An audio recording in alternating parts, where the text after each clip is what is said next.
State guardando The Grime Report. Spero vi piaccia. Still. And that we could actually move CDs instead of moving drugs. You see what I'm saying? It was a big achievement, definitely.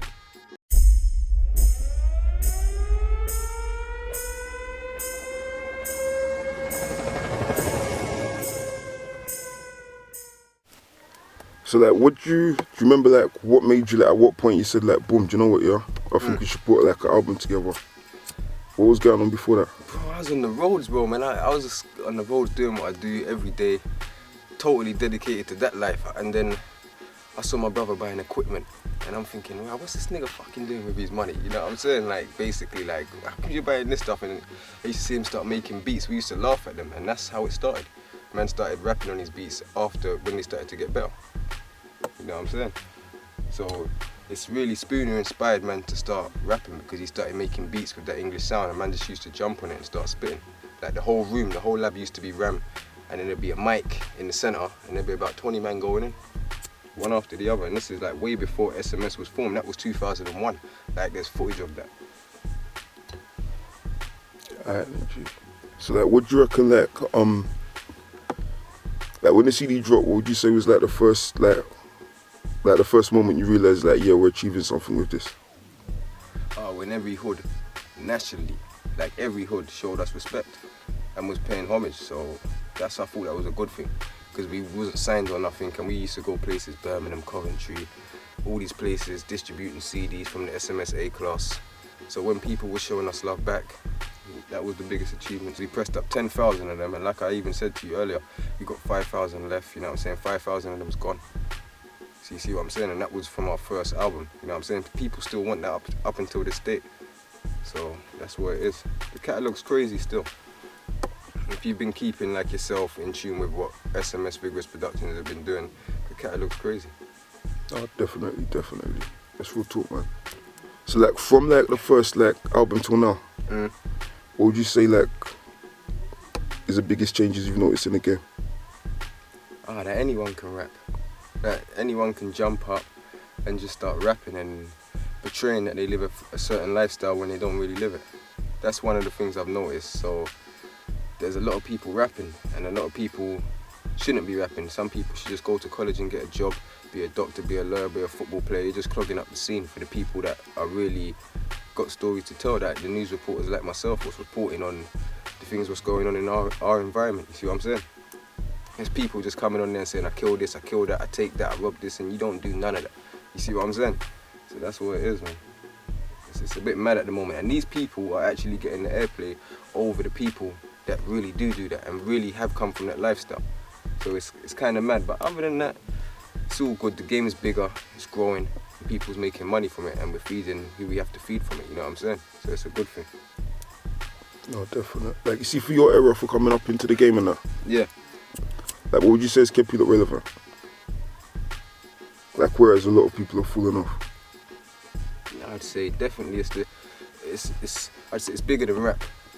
See, when people look over here, it's way bigger than rap. Like, these guys were really in the streets, they really rap what they're talking about and live what they're talking about, you know what I'm saying? So it's not fictional, you know what I'm saying? It's the real deal. So people's always gonna have time for that story, you know what I'm saying? And always gonna have time for what, like, if I bring out a CD, people's always gonna want to hear it, because they know what I'm saying is close to the truth, you know what I'm saying? No, that's real talk, G. So off the first album, what's your favourite track? What I used to play all the time in the A class back then, or in the SLK. This rap shit's a part of me and Smalls. Crazy.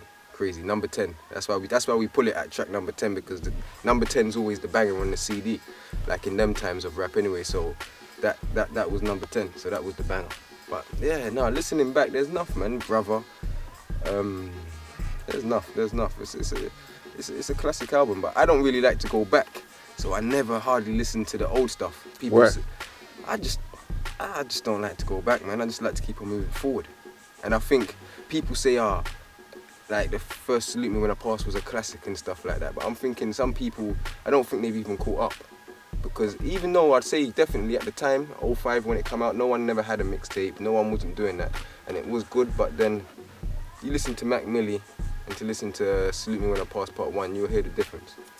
And then even when you hear SFBG, Slim Face Baby Gangster, there's a big difference, you know what I'm saying? But it's like people still stuck on the old mentality, they're not growing, if you understand what I'm saying. Like Robber, Shotter, Trapper, they're not really listening to stories or even making proper music with concepts and stuff like that, you know what I'm saying? Everyone just wants to be that nigga. Or even bitches are on it too, and they want to be that bitch, you know what I'm saying? You see how much bitches are coming in the game now, you know what I'm saying? It's real talk, fam. Before you talk about your struggle and how you're coming up and what you got to do, blah, blah, to support you or this, that, how it's hard for you in your environment, or, you know what I'm saying? Some stories, they're talking about flossing and shit, man. You know what I'm saying? And showing their pom-pom on the TV. It's a crazy game still. And then they're expecting respect. They won't get respect from people like me. From other people, yeah. But people like me, like, you gotta value yourself, you know what I'm saying?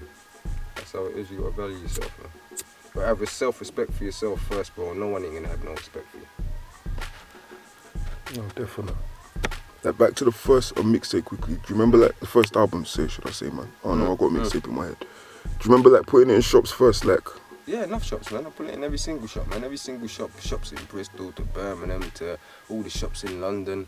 Put that in enough shops, even to little marketplaces and everything, man. That was all over. People was actually phoning me for that.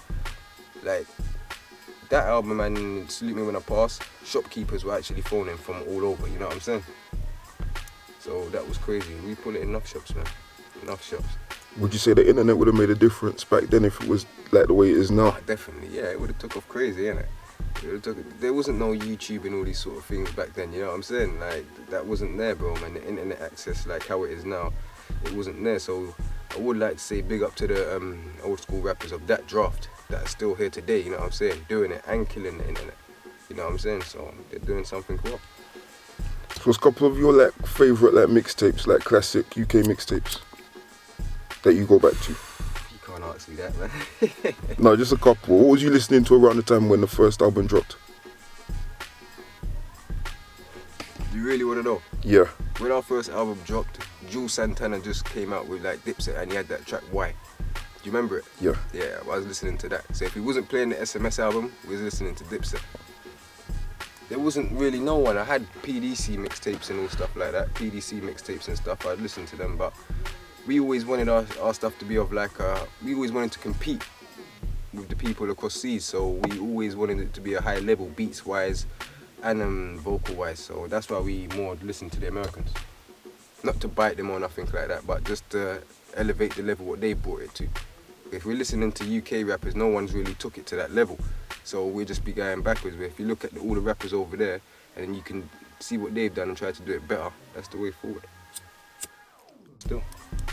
And that we could actually move CDs instead of moving drugs. You see what I'm saying?